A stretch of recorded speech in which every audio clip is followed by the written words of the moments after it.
What if the man accused of Charlie Kirk didn't even fire the fatal shot? New court documents reveal a shocking twist in the Charlie Kirk murder case that could turn everything upside down. Like, everything we know is wrong. So stay tuned.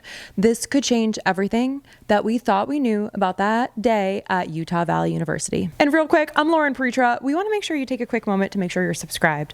Willa Paritra is snoozing behind me, and we currently have a lead on Katie Miller, who, if you're new here, is the wife of Stephen Little Bitch Miller, the pale white nationalist from Santa Monica. She married him on purpose, and now she's building a podcast, and so is Usha Vance, on the backs of trafficked immigrants. And we're fully bootstrapped, so consider every like, every sub, every hype, every follow across all platforms, every action, every comment, 6 words or more, as a direct FU to Katie and Stephen Little Bitch Miller. A 22-year-old drives 3 hours across Utah with a rifle his grandfather gave him. He shoots one of the most famous, if not the most famous, conservative commentator in America at the time on a college campus. He hides the gun in a bush, changes his clothes, and tries to disappear. Then he can't get back to the gun.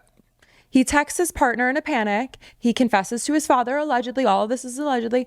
And his father calls the police. Then days later, Tyler Robinson is in handcuffs facing capital murder and a potential death sentence. The case looked closed, although those texts were really, like, in my opinion, which I know is shared by many people on the internet, it looks like if cops were like to write their texts and they were like, we want this to look like incriminating evidence. I'm just saying. So the murder weapon traced back to Robinson's own family, but a new court filing tonight just revealed something that nobody expected. The bullet that killed Charlie Kirk does not match the rifle they say Robinson used to fire it. And that's a very big problem for the prosecution. Most of you know Charlie Kirk, 31 years old at the time. He founded Turning Point USA, the largest conservative youth organization in the country. He was polarizing on purpose, by design. His brand was very go to campus, own the libs, prove me wrong kind of things. And on September 10th, he was visiting Utah Valley University for a routine campus appearance. He was done. The whole country was stunned, and the investigation that followed became one of the most politically charged in recent memory. So let's take you back to the crime scene. Police were hunting for a shooter who had vanished, but left behind the weapon. A rifle was left behind in a bush where the suspect had stopped to change clothes. It was distinctive. This was a unique enough weapon that when police released images of it during the manhunt, somebody recognized it immediately. And that person was Matt Robinson, Tyler Robinson's father. He saw the photos and recognized the gun. He said it was a family heirloom. His own father had given it to Tyler as a gift. Matt texted his son and asked him for a photo of it. Tyler couldn't produce one. Matt kept pushing. His son eventually told him the truth. Tyler Robinson allegedly confessed to driving to Utah Valley University and shooting Charlie. Matt then contacted authorities and helped them secure his son before police arrived.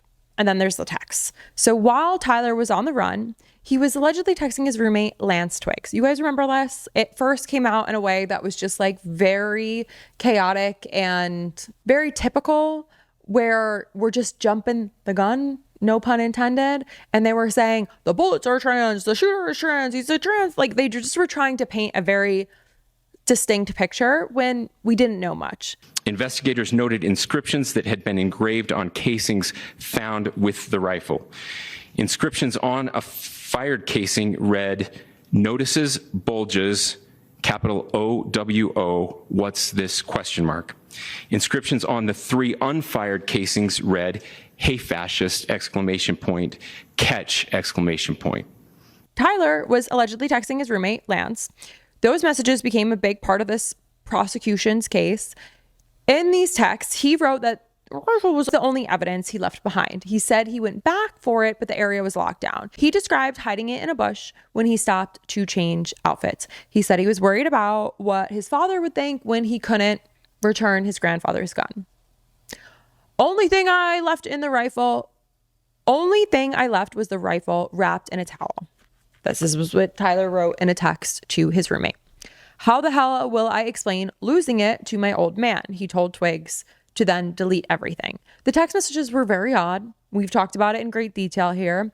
But all that aside, Tyler then had his father call him and ask about the gun. And we all know how that ended. So who Tyler Robinson is also something we should talk a little bit about. So friends who knew Robinson told the Washington Post that he would sometimes drunkenly joke about Republican politicians getting hurt, but they said that they saw no real signs of violence in him. They described him as somebody who opposed both parties and wasn't registered with either. He was registered to vote, but he had no political affiliation. He loved his guns, he loved his beer, and he hated the government. Strong quote from one of his friends. People close to him said that he had been radicalized by the far left content online, but even that, they had no idea that he was ever capable of something like this. He was 22, living with his roommate, playing card games with friends on the weekends, and then on Friday, Robinson's defense attorneys filed a motion to push the preliminary hearing back by at least 6 months. Okay?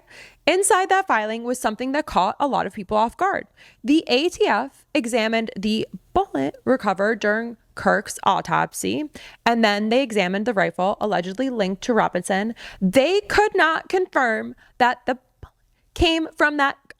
The defense put it plainly. The ATF was unable to identify the recovered at the autopsy as having come from the tied to Robinson. With all of the proof that I have, the people that I have spoken to that were intimately involved in this case, I would willfully sit on the defense side and say, this person told me that the feds planted the gun. This person told me that the bomb dogs couldn't find it. There is an overwhelming, they love to use that word, there was an overwhelming amount of evidence that the feds set this kid up as a patsy.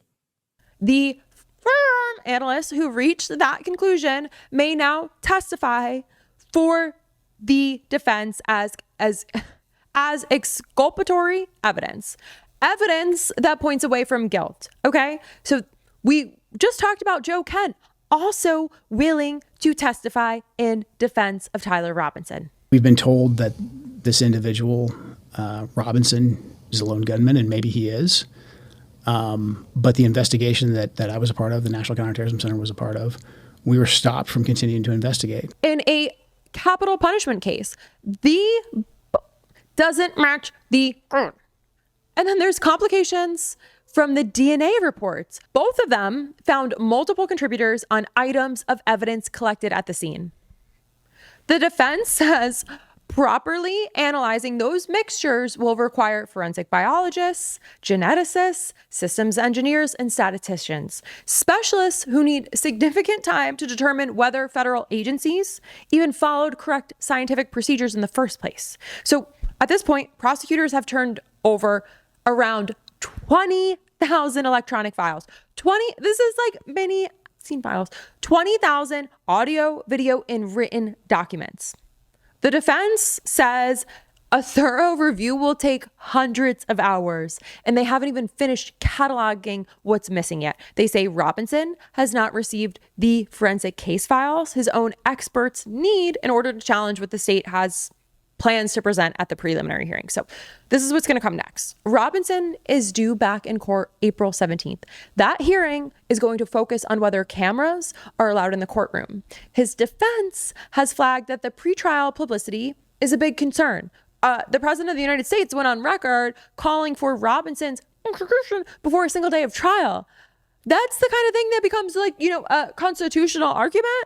Erika Kirk, Charlie's widow, everyone's favorite grifter, the wearer of sparkly blazer sets and enter of stages with pyrotechnics, has taken the opposite position. She wants cameras inside, loves a camera, and she has called for full transparency in the proceedings. This is going to get so weird. She has also, in case you guys forgot, publicly forgiven Robinson for killing her husband, which, whatever your view of that case is, it's not a small detail. In the bigger picture, there's also a lot going on. There's also a lot working against Tyler Robinson. We have this confession to his own father, the panic text about retrieving the gun, a family rifle left at the scene, 3-hour drives. Prosecutors are calling that premeditated, a digital footprint that we're going to be learning a whole lot more about, and that is presumably going to be very difficult to explain away.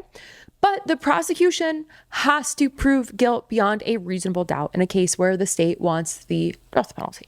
Here's the Daily Mail headline from last night. I mean, again, one of the most disgusting things I've seen in a long time. There is a trial going on. Bullet used to kill Charlie Kirk, quote, did not in all caps, appealing again to the lowest common denominator, did not match rifle allegedly used by suspect Tyler Robinson. New court filing claims. She got your clicks. That's all that matters, man. Young man, murdered on camera. He's got kids and a wife. Whatever. You got your clicks. I hope you're happy, Daily Mail, Melissa Koenig. So when federal forensic analysts cannot confirm that the bullet came from the rifle linked to the defendant, that's not a minor detail. So that is exactly the kind of finding that defense attorneys use to build reasonable doubt. They do not need to prove innocence here. They need one crack in the foundation. And right now they might have that. This case is going to take a very long time. It's going to get a lot more weird. It's going to get a lot more complicated way before it ever gets simpler. So every filing at this point, every update in these hearings, every forensic report is going to add something completely new to the story, a story that's already kind of hard to fully make sense of. We are very much, if you can believe it or not, in the early chapters of this. And I'll be following this case as it develops. You guys know we're tracking Erika Kirk's every move for you. Who would have thunk that this would be our purpose these days? But let me know in the comments, like, does this ballistic finding change how you see the case? Do you think the confession is enough or the texts are enough regardless? I want to hear what you have to say in the next one. And the little update is soon. You can search for The Lauren Preacher Show on wherever you get your podcasts. We are soon coming to the audio format into all your favorite podcast streamers. So look out for us there. Set your notifications. We'll be back with more. And don't forget, every action, every sub, every hype, every comment, every share, every single thing is an FU to Katie and Steven Little Bitch Miller. So it's the least we can do.